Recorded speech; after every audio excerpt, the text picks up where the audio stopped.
You're listening to the international hit show, the Baby Names Podcast.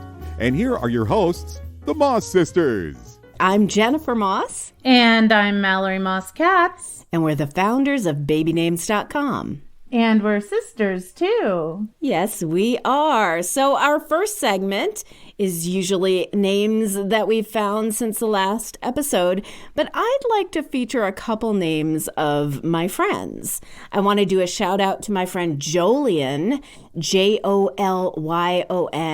I've known him for 15 years and I've always loved his name. He said his mother got it from the novel The Forsyte Saga by John Galsworthy. I've never read the book, but I really enjoyed the BBC series with that guy from Billions Homeland with the red hair and tiny mouth. Oh, Damian Lewis. Yeah, that's it. He's British, you know. Anyway, the story has several Jolyons in it, and Jolyon is actually just a form of the name Julian, which means youthful and downy. I also have another friend, she's Turkish, who refused for the longest time to tell me her real Turkish name. She took on an American name when she moved here.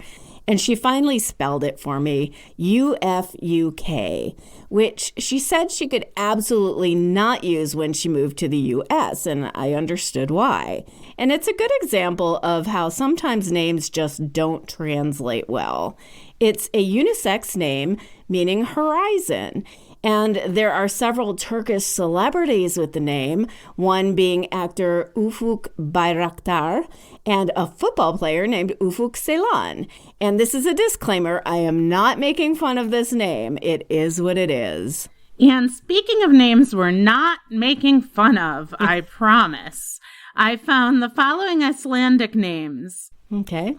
Abelina is a girl's name that I found that I thought was pretty. It is. Agata is another A name for a girl, and it is a form of Agatha that I actually think is prettier than the original. Yeah.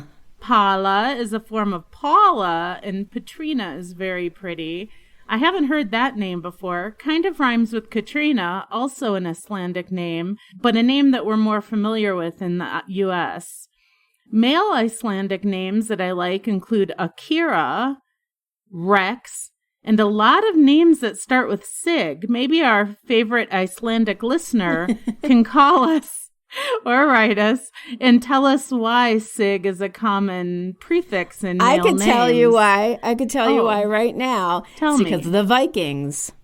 Oh, okay. Yeah, the Vikings invaded Iceland and then came over and invaded Ireland and then came down to the UK.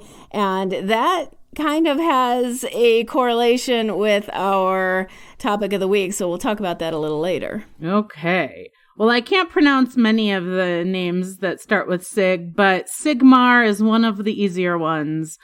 Also, according to the website I was peeking at, there are actually several names that have John in it, including, I would say, Jon, Jonar, Jonas, Jonathan, Jonathan, Jonbjarni, Jonbjorn, Jondar, Jonfinn, Jonmundur, Joni, Jonsi, Jonstein, Jonbjor, and that just proves it, Jennifer, that you know nothing. Well, that was appropriate. I've always wanted to go to Iceland because that is one of the places where they film.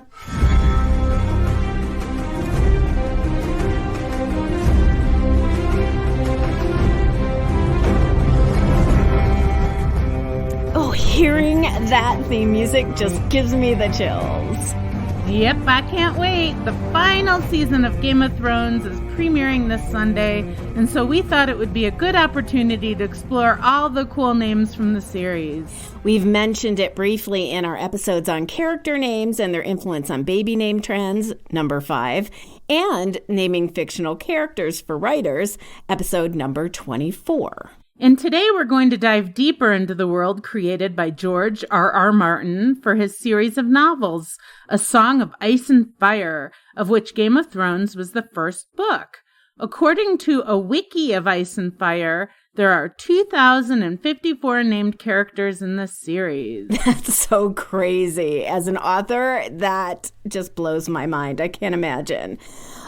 So you can imagine how much thought and planning George put into naming his characters. And in this episode, we'll go over the main characters' names, Martin's naming conventions, some naming stats from the series, and then Mel and I will pick out our favorite Game of Thrones names. Names are definitely an integral part of Martin's story. I mean, just look at Hodor and Reek. Yeah. We'll talk about them later, and we're going to try and do this all without major spoilers. However, we do assume that if you're interested in listening to the show, you've either read the series of novels or watched the HBO show or both.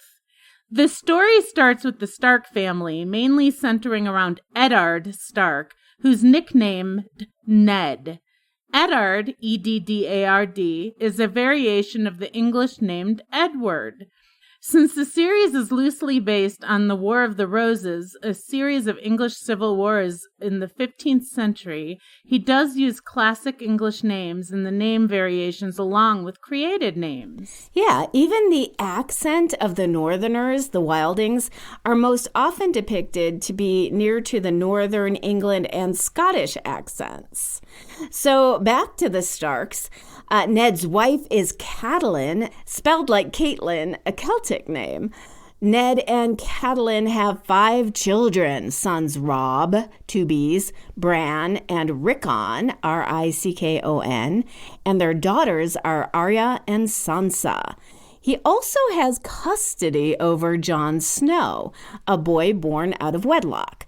In one of the naming conventions he sets up for the series, the last name Snow is given to any child who is born out of wedlock, apparently to hide the identity of the father.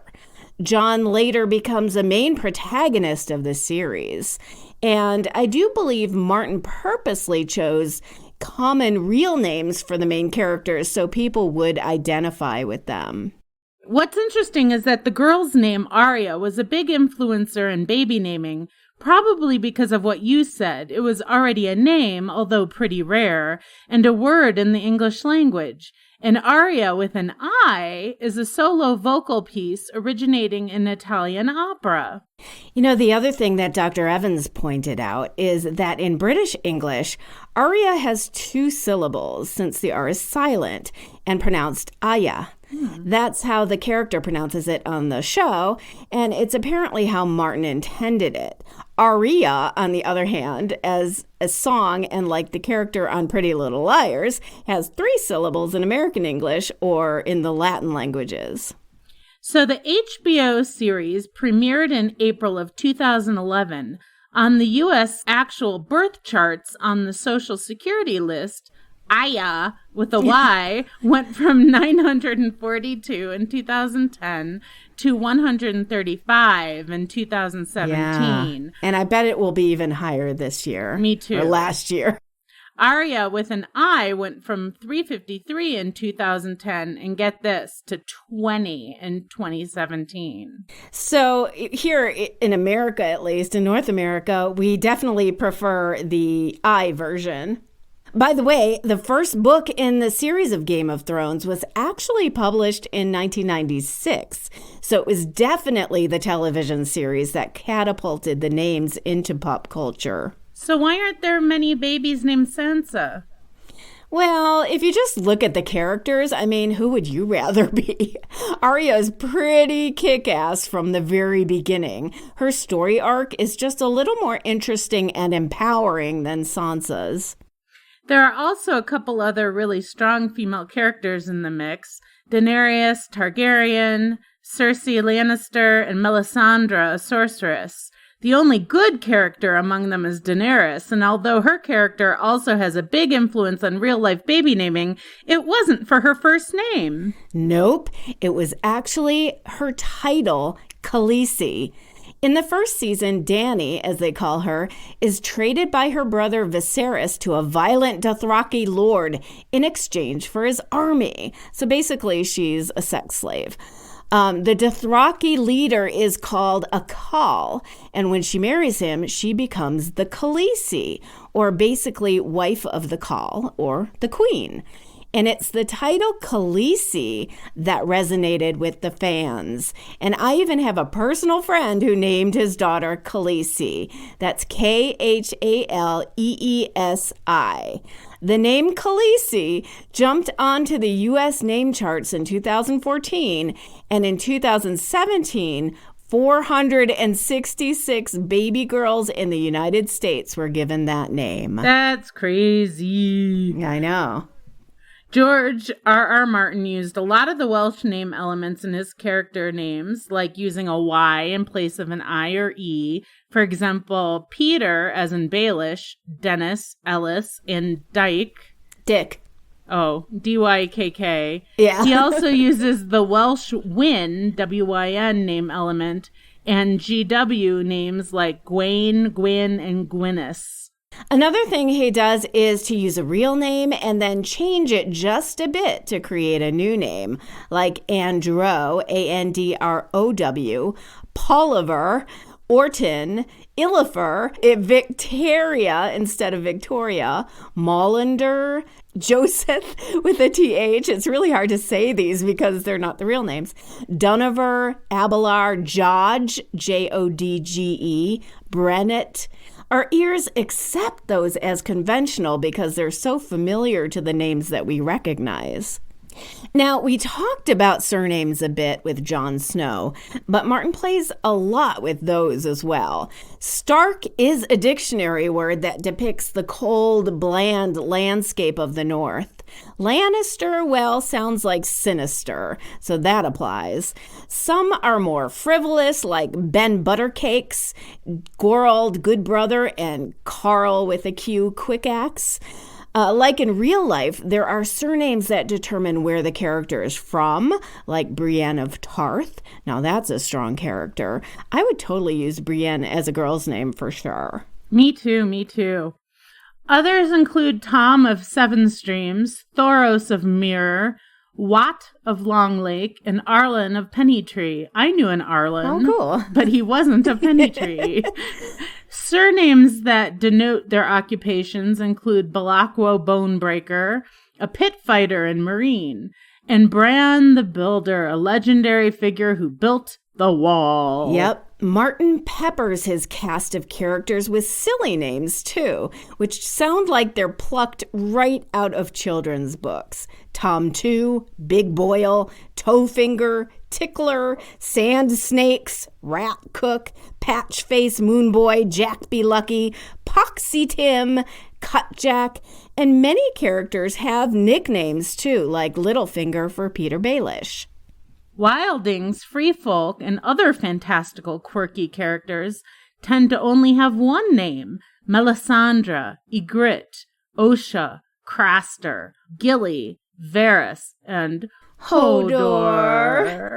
So back to Hodor and how names are actually made part of the story. From the very beginning, we meet Hodor, an all-around mute who can only say one word, Hodor.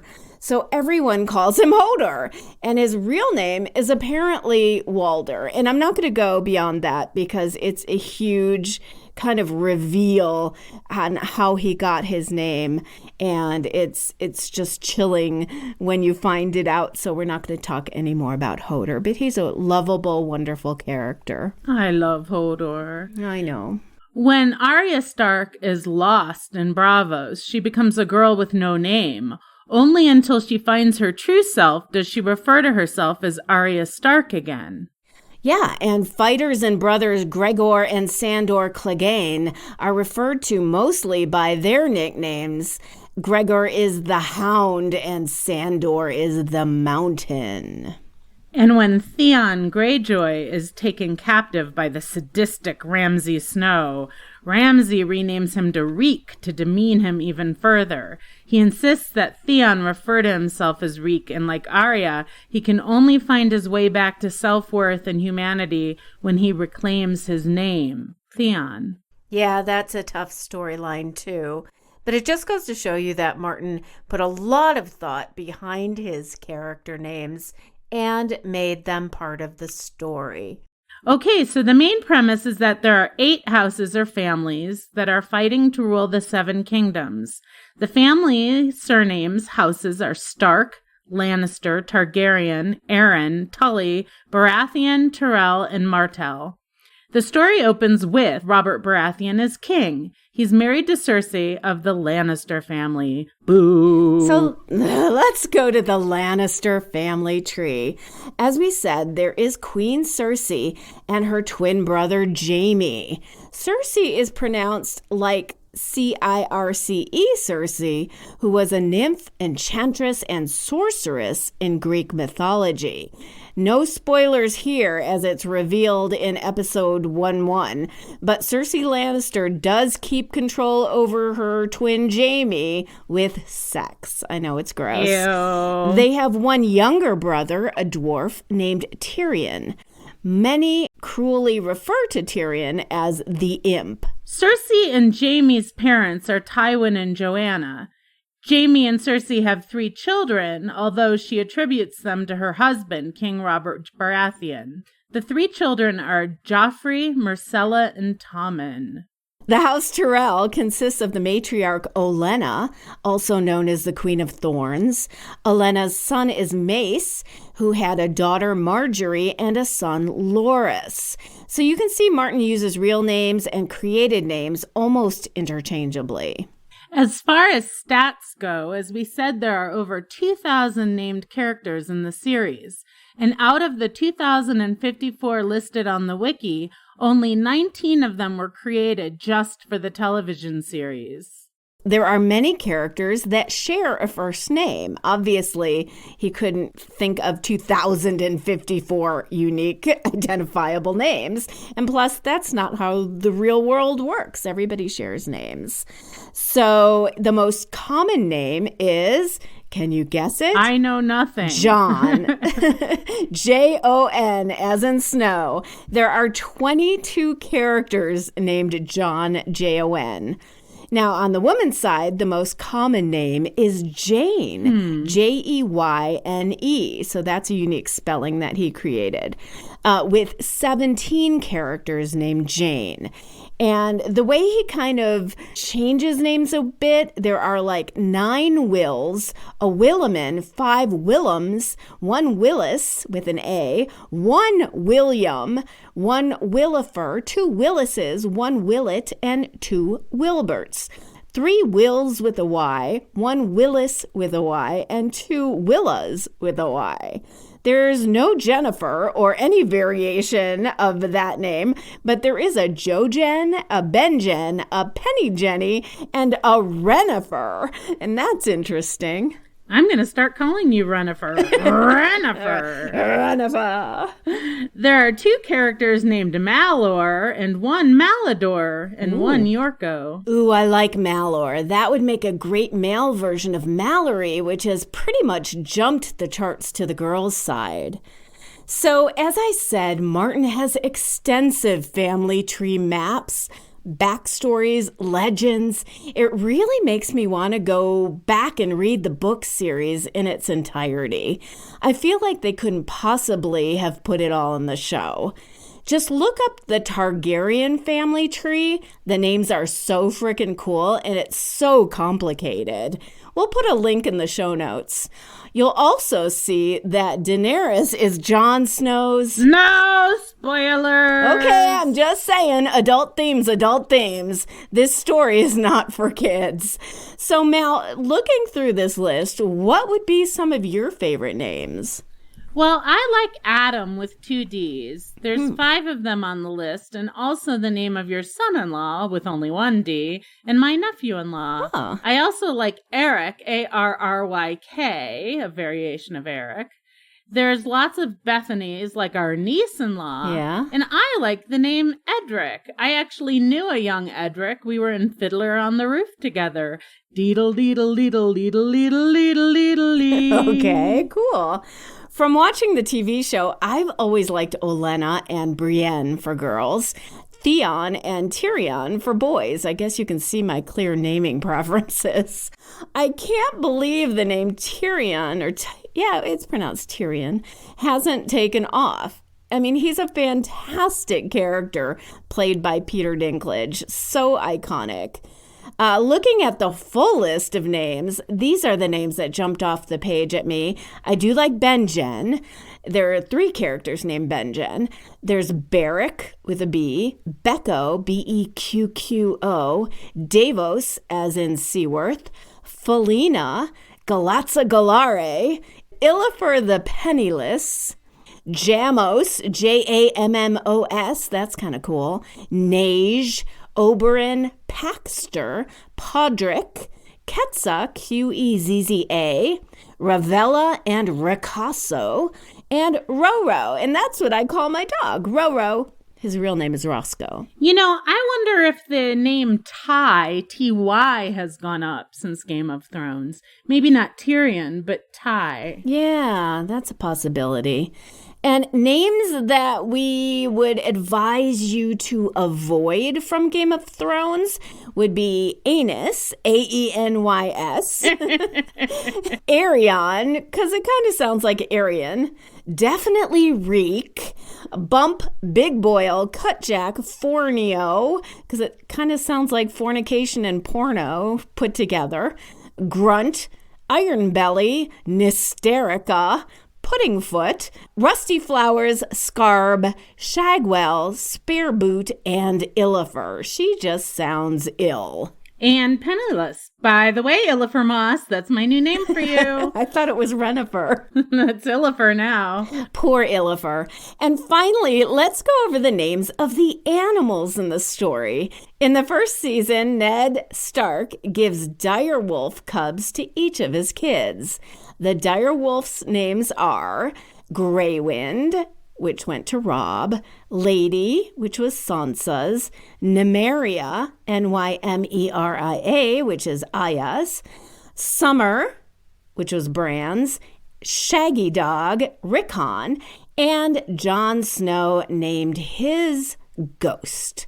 I think each child was able to name their own direwolf. Definitely, because Shaggy Dog was named by the youngest one. Right, yeah. And we can't forget Daenerys' babies, her dragons. War my dragons! I say that to my animal babies when it's dinner time. War my dragons! Okay. Well, anyway, so Daenerys' dragons are named Drogon, Viserion, and Rhaegal. They are named after her husband, Khal Drogo, and her 2 brothers, Viserys and Rhaegar. Drogon is black, Viserion is white, and Rhaegal is green.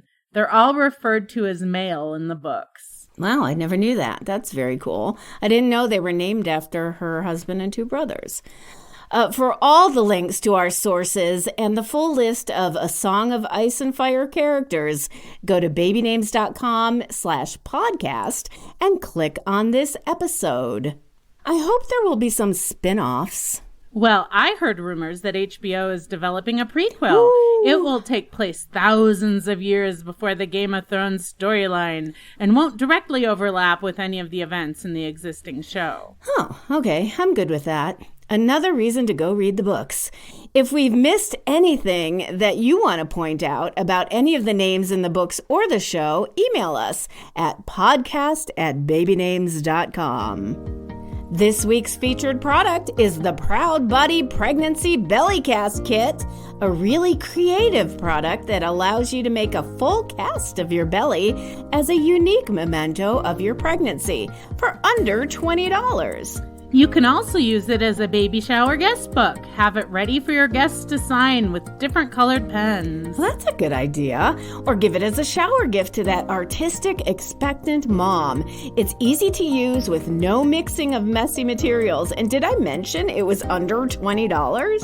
You did. For more information about the Proud Body Belly Cast Kit, go to our homepage, babynames.com, and it's right there under featured product. I mean, you don't have to use it on a pregnant belly. You could do a cast of your husband's beer belly if you wanted to.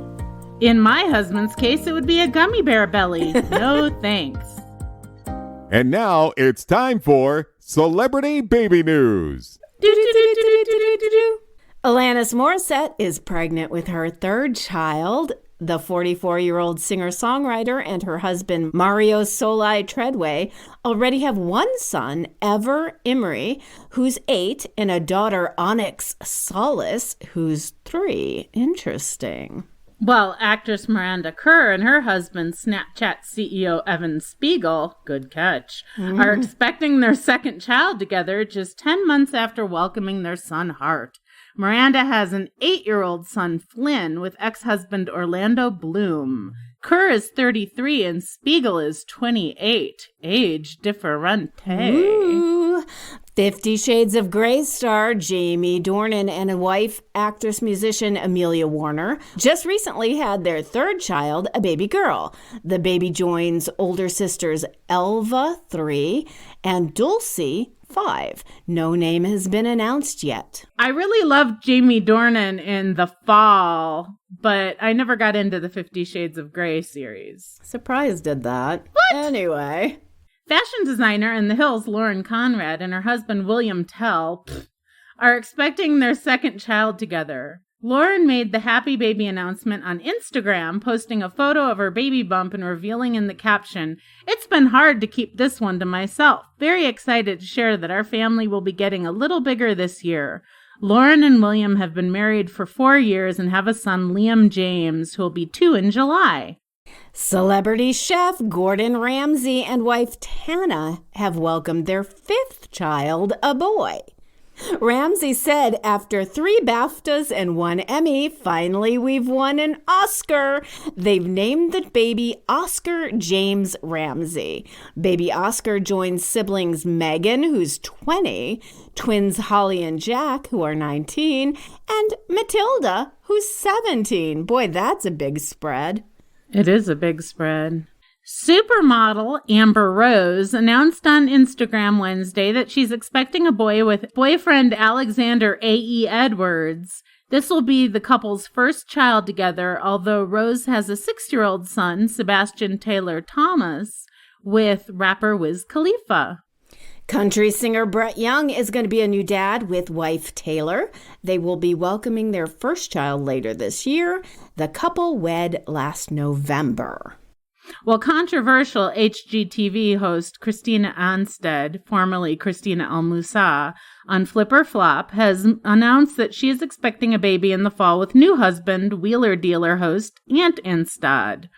Christina has 2 children, daughter Taylor, 8, and son Braden, 3, with her ex-husband and Flip co-star Tariq El-Musa. Ant has a son, Archie, 12, and daughter Amelie, 15, with his ex-wife Louise. I love Amelie. I do too. And by the way, I looked up Ant Anstead, and he is a hunk. Is he? Yeah. Anyway, former Olympic swimmer Michael Phelps and his wife Nicole announced that they are expecting their 3rd baby. I remember just announcing his 2nd baby last year. This is crazy. The couple have 2 sons, Boomer, who's 2, and Beckett, who is just about 1. So 1, 2, 3 all in a row. Another former Olympian, Shawn Johnson East, is vaulting into motherhood.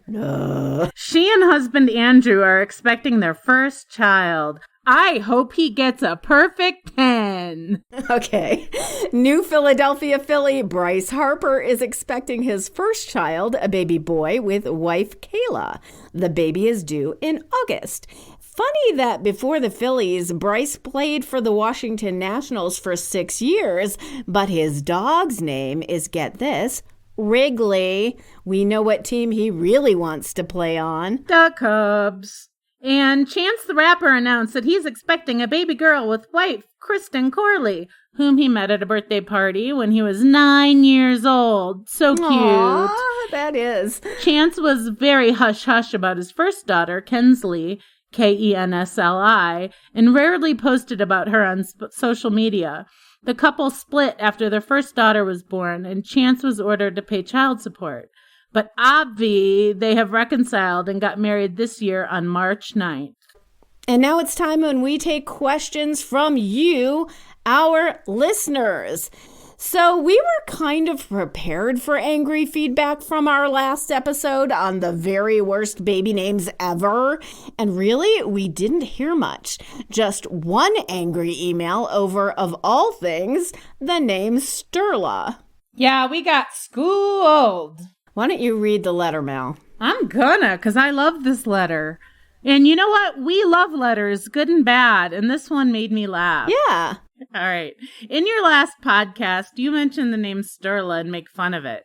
While Sturla, the way you pronounce it, may sound strange to English speakers, the correct pronunciation doesn't sound strange at all to Icelanders. It's an Icelandic name. You must remember that names are a pretty international thing and that each language has names that fit the language and culture.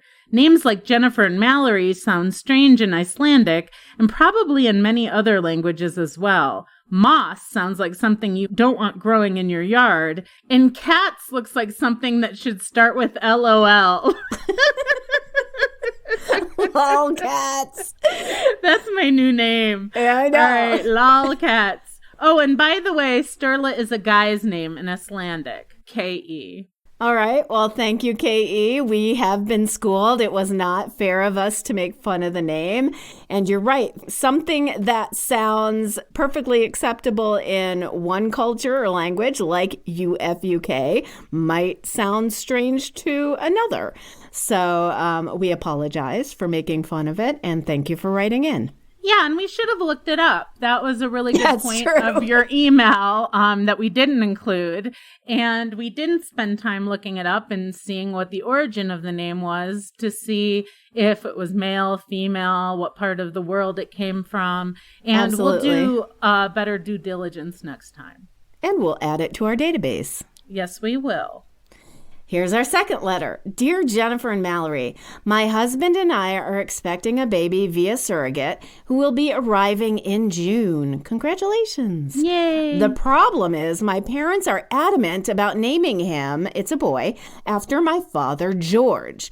They have made it clear that they've, quote, suffered so much with me coming out and being gay that naming the boy Jodge was the least we could do. I am so conflicted. My partner and I already have names picked out, and we don't want to use the name of a man who feels my sexuality is his trauma. Now what do we do? Sincerely, Justin and Tristan. Does he really need to know what we think? Because I think if he is smart enough, he knows what we think. Have you been listening to the Baby Names podcast? Because there's no way in the world we're going to say, A, name your baby Jodge, and B, let someone else name your baby, and C, let someone else name your baby because they're traumatized by something you've done with your own personal choice. The end. Exactly. I'm no mental health worker, but that sounds like emotional blackmail to me. Exactly. So we're saying that your sexuality has nothing to do with your parents, and they cannot hold it over your head to name your baby. You, too, are the only ones who can name your baby. And if this is a point of contention, then stop discussing it with them. Don't say whether you are or are not naming it Jodge. Just say this is going to be private until the baby's born. Because what I've found out about grandparents is once they take a look at that lovely little cherub face, the name is not so important anymore. It's going to be more important that they have a lovely grandchild. Exactly. Because you know what? It's all about the babies. It's all about the baby. So do what you want. Forget them. And don't let them hold your coming out and your sexuality over your head forever. You do that once and they'll keep doing it. Exactly. So, folks, thank you for tuning in and enjoy the Game of Thrones premiere. And nope, we did not get paid by HBO to promote the show. Although we do accept money, HBO. If you do want to send us some money, we'll take it. Exactly. We just thought we'd cover it to celebrate the premiere. It debuts this Sunday, April 14th, and I get to watch it in my friend's huge cinema room in the top floor of her Victorian mansion. Well, we'll be on our couch eating gummy bears.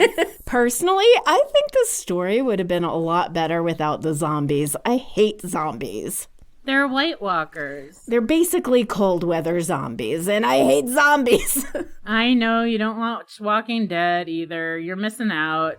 Well, goodbye, everyone, and don't forget to subscribe to the show so you don't miss an episode. We've got some really great episodes coming up. Tune in. Love you, Mal. Love you, Jen. And we love our big sisters, Sue and Kate. Yes, we do.